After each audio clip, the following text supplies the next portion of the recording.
Mother Hospital in Margate 3 years ago. Today, the inquest into his death reached its conclusion.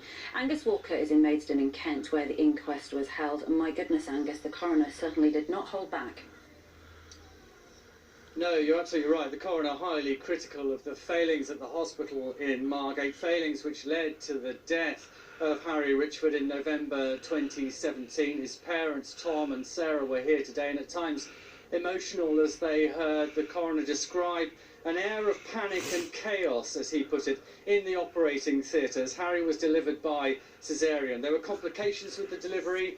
The locum doctor was inexperienced, the consultant on duty was not called early enough, and the coroner said that Harry's death 7 days later was wholly avoidable. A narrative conclusion was given by the coroner, but he also found that the death of Harry Richford was contributed to by neglect, and that's as far as he could go, really, within legal thresholds. He said Mrs. Richford were failed by the hospital, but more importantly, Harry was failed. He should have been 2 years and 3 months old now, a bundle of energy. Instead, his family are still grieving. We've had a statement from the hospital in Margate saying we are deeply sorry and wholeheartedly apologise for our failings in Harry's care and accept the coroner's conclusions and findings. And we're now waiting for Tom and Sarah Richford to come outside from the coroner's court and give their reaction. Angus Walker, thank you, from Maidstone this lunchtime. The family of Harry Dunn are calling for an urgent meeting with Boris Johnson after the US rejected an extradition request for the driver who allegedly killed their son. The Home Office this morning said it was disappointed by the decision, which it called a denial of justice. 19-year-old Harry Dunn was killed in August last year when his motorbike was hit by a car outside a military base in Northamptonshire. Behind the wheel was 42-year-old Anne Sakoulas, who was granted diplomatic immunity and allowed to return to the US shortly afterwards. She's now being charged with causing death by dangerous driving.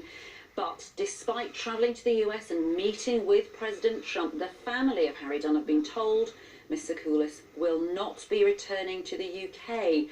We can now speak to the Dunn family spokesman, Rad Seeger, who's in Charlton in Hertfordshire this morning. I suppose, in a way, this wasn't unexpected, was it, that they would reject this extradition request, but has it still come as a blow to you and the family? Not at all. You know, look, we've known right from the start that the United States administration had no intention of sending her back voluntarily.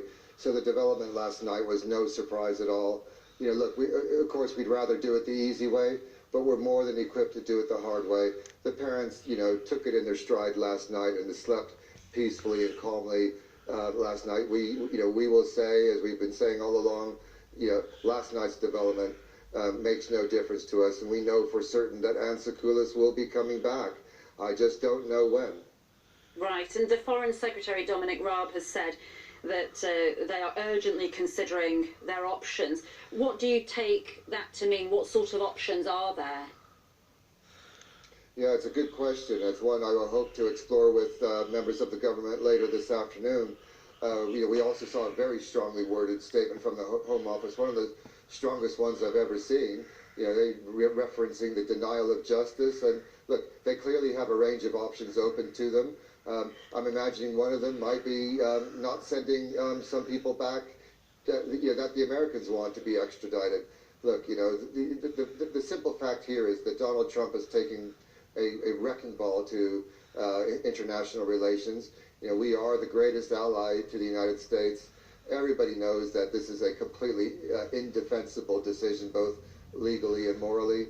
And look, you know, if we have to wait until this administration passes and the next reasonable one comes along that actually believes in upholding the rule of law, then that's what we're prepared to do. Yeah, on it's interesting you talk about the extradition, sort of, perhaps might I call it tit for tat, if that's not too trivial a phrase to use, but on its website the US Embassy says it has not denied a single extradition request from the UK under the treaty, apart from now, of course, while the UK has denied 10 requests from the US, and I suppose its point is saying that we almost always play ball, but on this case it's a special exception. Well, look, I mean, that's, you know, history was made last night. This is the first time the United States has ever turned down an extradition request.